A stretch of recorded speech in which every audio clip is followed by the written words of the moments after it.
yaitu hari di mana Nabi Musa alaihissalam itu selamat dari kejaran Fir'aun. Nah, setelah datang perintah puasa di bulan Ramadan itu diturunkan pada tahun kedua Hijriah, maka puasa Asyura yang dulunya wajib kemudian menjadi sunnah. Ya, jadi wajibnya sekarang hanya bulan Ramadan. Dan Bapak Ibu, pelaksanaan puasa pada zaman awal perintahnya ini tidak sama dengan sekarang. Kalau awal-awalnya itu malam harinya itu tidak boleh berhubungan suami istri. Yang pertama itu. Yang kedua, kalau tertidur sudah nggak boleh makan. Batal. Ya, jadi nggak boleh makan. Nah, karena beratnya ada satu kejadian seorang sahabat itu pulang ke rumah dan istrinya ternyata belum matang gampangannya gitu ya. Kemudian dia nunggu dan sampai tertidur. Maka akhirnya dia nggak makan sampai pagi sampai siang lagi. Akhirnya dia pingsan. Kemudian yang masalah hubungan suami istri ini sahabat Umar yang menyatakan Rasulullah celaka saya Rasulullah gitu. Artinya berhubungan di malam hari bulan Ramadan. Alhamdulillah sekarang boleh ya, boleh. Dan kalau sudah tidur tetap boleh makan. Nah, ini keistimewaannya yang kita terima sekarang ini. Kita perlu bersyukur pada Allah Subhanahu wa taala. Dan bahkan Bapak Ibu, kalau puasa di dalam agama Islam ini untuk buka disunahkan segera, untuk sahur disunahkan untuk nanti. Artinya mepet. Artinya memang Bapak Ibu, puasa itu bukan suatu sarana untuk menyiksa diri, tetapi untuk ketakwaan kepada Allah Subhanahu wa taala. Perintah berpuasa ini terdapat dalam surat Al-Baqarah ayat 183. A'udzubillahi minasyaitonir rajim. Ya ayyuhalladzina amanu kutiba 'alaikumusyamu kama kutiba 'alal ladzina min qablikum la'allakum tattaqun. Yang artinya, hai orang-orang yang beriman, diwajibkan atas kalian untuk berpuasa sebagaimana diwajibkan atas orang-orang sebelum kalian agar kalian bertakwa. Dari ayat ini kita mengetahui Bapak Ibu bahwa puasa itu sudah dilakukan oleh umat-umat terdahulu. Jadi semua umat itu ada syariat puasa.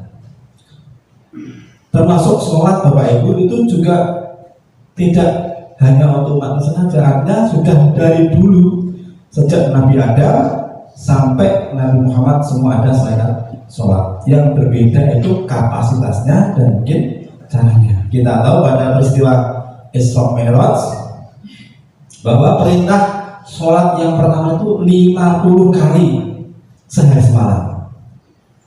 Kemudian atas kebaikan dan kecerdasan dari Nabi Musa, akhirnya Nabi Muhammad diperintahkan untuk minta diskon dan akhirnya tinggal 5 kali. Kita bayangkan kalau 24 jam itu kita sholat 50 kali ya, kapan ya kerja gitu.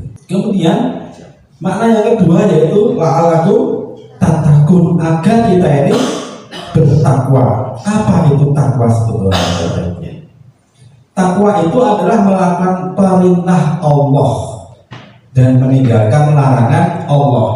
Jadi kita melakukan sesuatu itu atas perintah Allah, bukan sakarnya sendiri. Aku poso isih kuat iki tekan jam 8 malam, 9 malam masih kuat. Tapi itu tidak diperkenankan dan itu bukan ketakwaan, itu adalah hawa nafsu. Maka disyaratkan begitu terdengar azan maghrib maka segera berbuka. Jadi karena ketakwaan kepada Allah Subhanahu wa taala. Jadi melakukannya bukan karena hawa nafsu kita, tapi karena takwa kita kepada Allah Subhanahu wa taala. Bapak dan Ibu yang berbahagia, rahimakumullah, kita refleksi lagi apa keistimewaan bulan puasa. Kita tahu bahwa semua amal itu dilipatkan minimal 10 dan paling banyak 700 kecuali puasa. Kalau puasa Allah alam, hanya Allah yang tahu. Kenapa demikian Bapak Ibu? Karena semua amal itu kalau kita perhatikan itu kembali kepada diri pelaku sendiri. Misalnya kita sedekah tidak ada orang tahu, ya, tapi itu manfaatnya juga untuk kita sendiri. Kenapa? Karena sedekah itu membersihkan hartanya. Sholat juga demikian untuk diri sendiri. Baca Al-Quran apalagi. Nah, kalau puasa hanya untuk Allah. Kalau kita ulangan ya, dulu ketika misalnya kalau pas tes itu kan contoh-contohan berani kita nurun ya. Tapi ketika puasa apa berani kita? Di mobil ada Aqua atau Yakult sudah terbuka, mandek jelek, sedup. Nah, saya yakin Bapak Ibu nggak ada yang berani. Maka disitulah kenapa puasa itu nilainya sangat besar di hadapan Allah Subhanahu wa Ta'ala. Nah, Bapak dan Ibu, kita sering mendengar bahwa puasa itu, bulan Ramadan itu bulan ampunan. Maka akan sangat merugi apabila ketika kita keluar dari Ramadan tetapi kita tidak mendapatkan ampunan dari Allah Subhanahu wa Ta'ala. Ya, Ramadan adalah bulan Al-Quran. Maka apabila di bulan Ramadan kita itu tidak bisa membaca Al-Quran minimal khatam sekali, maka sangat tangeh dan lambat bisa menghatam Al-Quran di luar bulan Ramadan. Kenapa begitu? Karena seenteng-entengnya ibadah itu adalah di bulan Ramadan. Panjang rasakan sendiri, sangat berbeda keadaannya ya ketika kita itu melakukan ibadah di bulan yang lain. Misalnya, meskipun kita itu capek ya, saya yakin Bapak Ibu sebagian besar pasti melakukan sholat tarawih, ya enggak?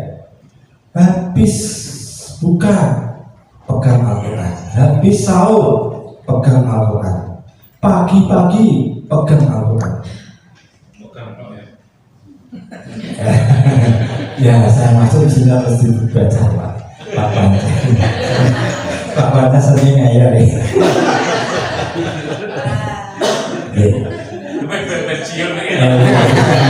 Tanda-tanda pensiun. Nah, Bapak